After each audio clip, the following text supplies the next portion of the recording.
என் பேரு பழனி. கோபி பக்கத்துல இருக்க அந்தியூர் தான் சொந்த ஊரு. வீட்டாளுக்கும் இதான் ஊரு. அவ பேரு பத்மா. நாங்க 5 மாடு வச்சிருக்கோம். அதுல ஒண்ணு செனையா இருக்கு. 10-12 வருஷமாவே பால் வியாபாரம் தாங்க பண்ணிட்டு இருக்கோம். ரேஷன் கார்டுல மட்டும் தாங்க பேர் இல்ல, மத்தபடி எங்க குடும்பத்துல இவங்களும் ஒண்ணுதான். எனக்கு 2 பசங்க இருக்காங்க. சின்ன பையன் குறும்புக்காரன், ஆனா பெரியவ கெட்டிக்காரி. எப்ப பார்த்தாலும் ஏதாவது கேள்வி கேட்டுட்டே இருப்பா. ஏமா விடியும் போது மட்டும் வானம் செவப்பா இருக்கு? அம்மா, நம்ம வீட்டு பைப்ல வர தண்ணிக்கு எக்ஸ்பைரி டேட் இருக்காமா? அப்படி ஒரு நாள் அவ கேட்ட கேள்விதான் எங்க வாழ்க்கையவே மாத்தி போட்டுச்சு. தட்டுல ஒண்ணும் மிச்சம் வச்சிருக்க கூடாதுடா, எல்லாத்தையும் சாப்பிடணும். என்ன சரியா? ஏமா, சாப்பாடு மட்டும் சாப்பிட்டா பத்தாதாமா, எல்லாத்தையும் சாப்பிடணுமா?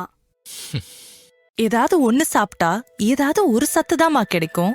காய் கீரைன்னு விதவிதமா சாப்பிட்டா உடம்பு ஆரோக்கியமா இருக்கும். அப்ப நம்ம மாடெல்லாம் ஆரோக்கியமா இல்லையாமா? ஏமா அப்படி கேக்குற? எப்ப பார்த்தாலும் அந்த மூட்டையில இருக்கிற தீவனத்தையே தான் போடுறீங்க, அதான் கேட்டேன். நிறைய செலவு பண்ணி நல்ல சத்துள்ள அடர் தீவனம் அப்புறம் உலர் தீவனம் இதெல்லாம் தான் நம்ம மாட்டுக்கு வாங்கி போடுறோம். அம்மா தானப்பா சொன்னாங்க ஒரே மாதிரி சாப்பிட்டா ஒரே சத்து தான் கிடைக்கும்னு. பெரியவ கேட்ட கேள்வி எங்களை ரொம்பவே உறுத்திடுச்சு.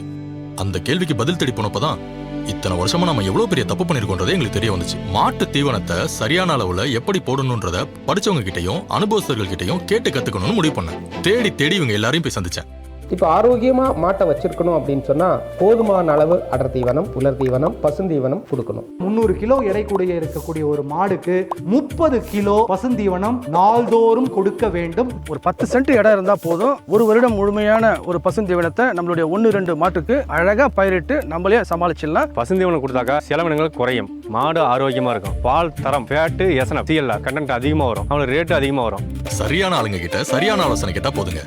மாடுகளும் ஆரோக்கியமா இருக்கும், பாலும் சத்துள்ளதா இருக்கும். சரியான பசுந்தீவன பயன்பாடு கால்நடைகளின் ஆரோக்கிய மேம்பாடு. பால் விவசாயிகளின் நலன் கருதி வெளியிடுவோர் உங்கள் சிரா சீட்ஸ். பால் விவசாயிகளின் வெற்றி தோழன்.